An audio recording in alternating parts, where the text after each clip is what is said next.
G'day from Hollywood, Florida, that is, 15 kilometres away from the Hard Rock Circuit. And has America fallen in love with the Miami Grand Prix? I think they have. They're certainly coming out with their wallets, and I'll tell you more about this race in just 8 seconds' time.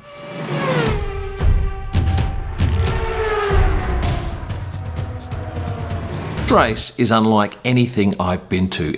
It's a real mind bender when you're out at the track, and I've done a couple of track walks. I spent the whole day in the paddock today. What I note is from the air, the whole thing looks like almost an amusement park, like a Disneyland. First up, you have to know that Miami is brash. It's colourful. I went down to South Beach the other day. It looked fantastic. There was a real buzz to the place. Downtown Miami, that too is pumping. So where is the track? It's about 35 minutes drive from downtown Miami in good traffic, along a freeway. It's in an interesting area. These are some of the homes along one side of the track. Let's talk about the marina first. What's the point of that? Well, from the air, it looks real. But down close, you can see that the boats are on hard stands. There's a wooden platform that's been erected around those boats. Then there's been some printed artwork laid on top of it.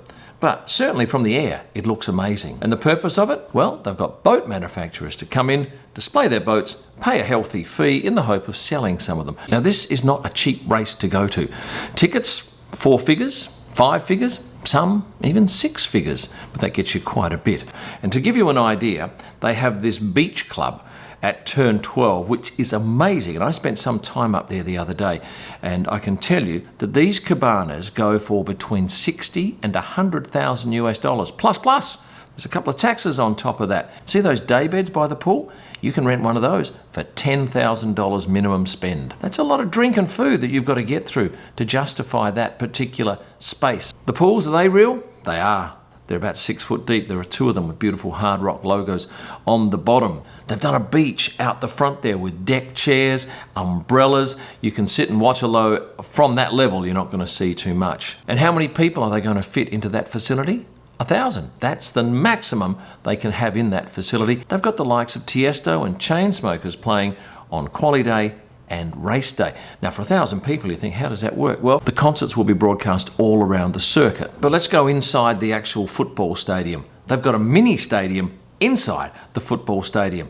I'm not sure what events are going to be hosted there, but it's a pretty impressive setup. Things kicked off on Wednesday night with a presentation of all the drivers and the team principals to a crowd of, I'm guessing, 3,000 to 5,000 people. It was a great event. Naomi Schiff and David Croft hosted it. We had a number of the drivers' girlfriends along. There was Elena Berry, Esteban Ocon's girlfriend, and Sarah Pagliaroli, who goes out with Lance Stroll. They were having fun. The Williams drivers were dressed in zany shirts. And then, of course, we had Sebastian Vettel, who made a statement here with this particular T-shirt. Miami 2060. First Grand Prix underwater. Act now or swim later. That was a very popular post on my Instagram channel, and if you haven't found me on Instagram, do so now, @KimIllman. Something like 50,000 likes and a lot of comments, some for the sentiment and some against the sentiment, but that's the general public, I guess. This track, like Mexico City, has the podium in a completely different spot to pit lane. This is on the complete other side of the Hard Rock Stadium. It's a big podium too. And right in front of that podium is the McLaren facility, which is quite a magnificent setup. What I think will happen on Sunday, and if you're watching this after Sunday, you'll know if I'm right, is that they'll probably do the Parc Fermé on the main straight and then golf buggy the top 3 drivers over to the podium.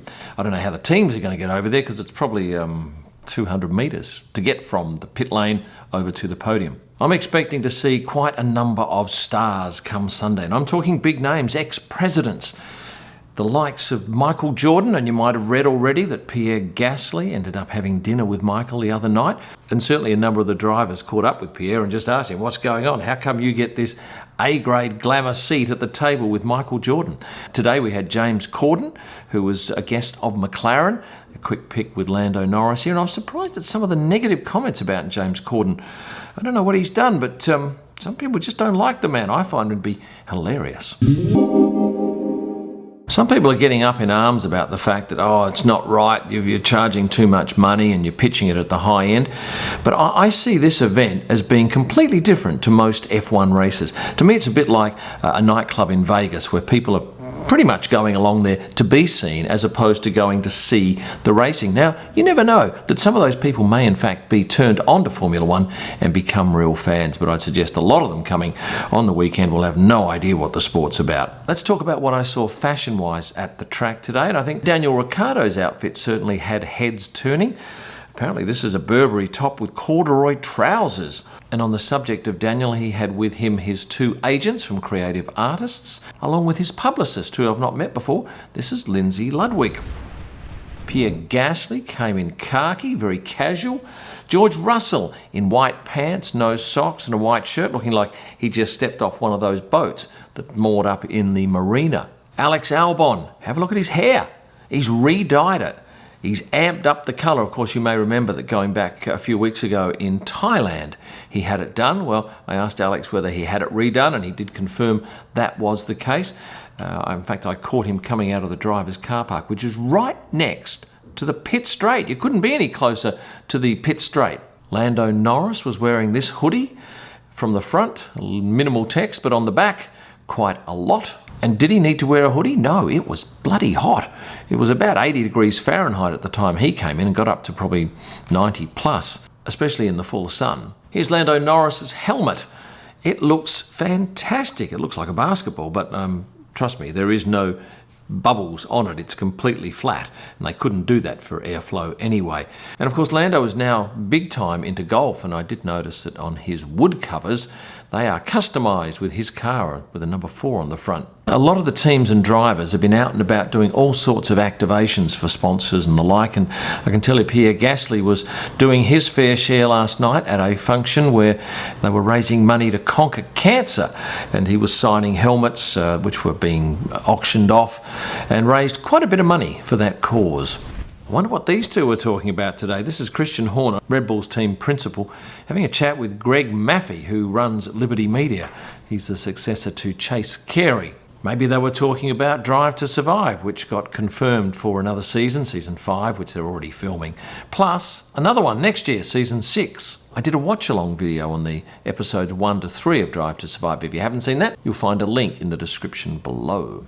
Nico Hulkenberg was on hand today as the reserve driver, and I got another funny zany face from the German. Roman Grosjean back in the paddock, nice to see him. He's doing some work with F1 Experiences, speaking to their some 1,300 people that they have at this race. It's not their biggest race though. What do you reckon that is? Canada. 1,600 guests they got coming there. Well, this event, by the way, is a sellout. Although I can tell you that if you are someone of note, that there are, or at least yesterday, there were a couple of those cabanas left for $60,000 to $100,000 at that beach club. Whose feet are these, do you think? Wearing some trendy loafers with no socks. Well, these are Toto Wolff's feet. And speaking of feet, I can tell you that Yuki Tsunoda was sporting a brand new pair of Nike trainers, which he was pretty happy about. I love it when Fernando Alonso dresses up, and today he was sporting a new Miami-style Kimoa shirt. Kimoa, of course, is his sunglass brand. Pierre Gasly later in the day changed into a Miami Dolphins top.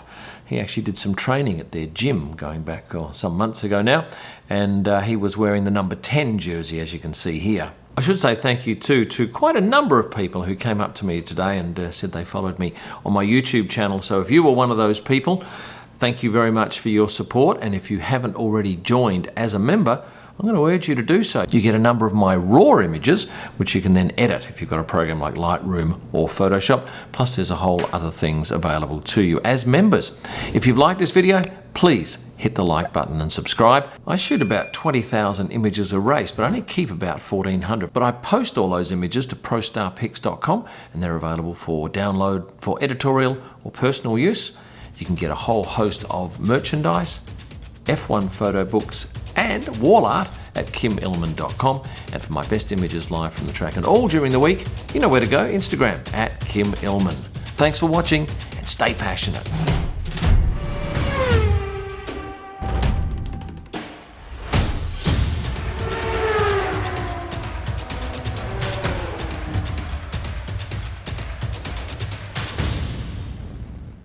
Oh, and coming up prior to the Barcelona GP, I'm giving away an A3 print signed by Carlos Sainz. It'll go to one of my Instagram followers, so make sure you're one of them.